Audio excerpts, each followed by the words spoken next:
All right, welcome to the Register for November 7th, brought to you by Rhett Leah. The Register is your periodical ring up of headlines and metrics relevant to anyone who makes, distributes, or sells stuff. Let's get into it.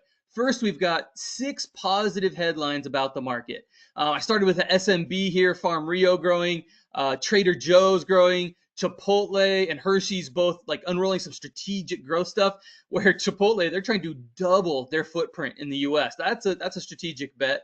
You've got Kirkland revitalizing Bed Bath & Beyond, Best Buy trying to grow.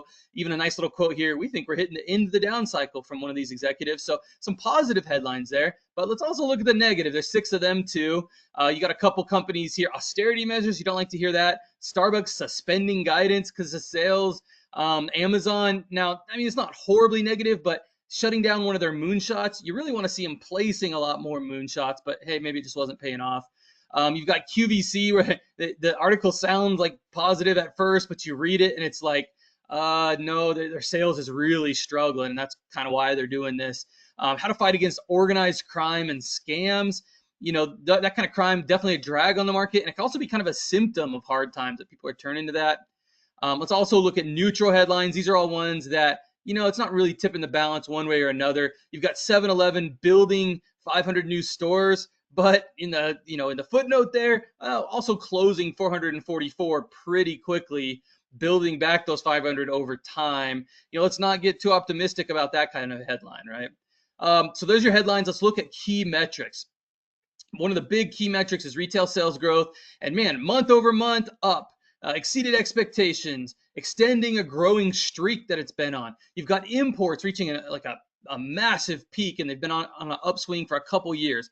You've got inventory levels, which they usually grow with GDP growth. Those have been above average recently. However, let's talk about a big however. Year over year, retail sales growth just continues to decline. And that's the big chart you see here. It's just slowing down and slowing down ever since that kind of big COVID peak. The big boost we got there. It's just gotten slower and slower every year, and this month was kind of a new low.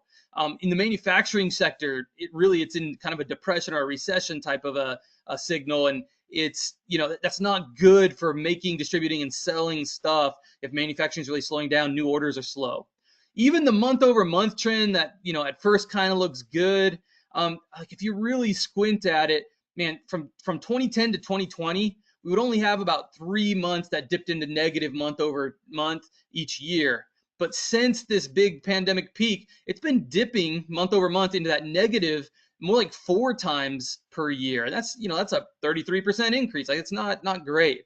And then even that imports reaching a high, we could squint at that, interpret that as like, hey, that's a shift towards cheaper kind of budget goods and tight household budgets.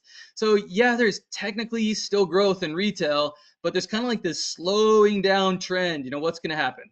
But hold on, let's one more thing, right? So our total, I'll check it, our total balance here, 6 positive, 6 negative, 5 neutral. The KPIs, yeah, it's technically still growth, but it's slowing. But stay tuned. Next month, let's see what happens in the headlines from the US election. Will it affect these trends? Our trend so far has been a couple of even months. Let's keep looking at it and see where it goes next. This has been The Register, your periodical ring up of headlines and metrics relevant to anyone who makes, distributes, and sells stuff.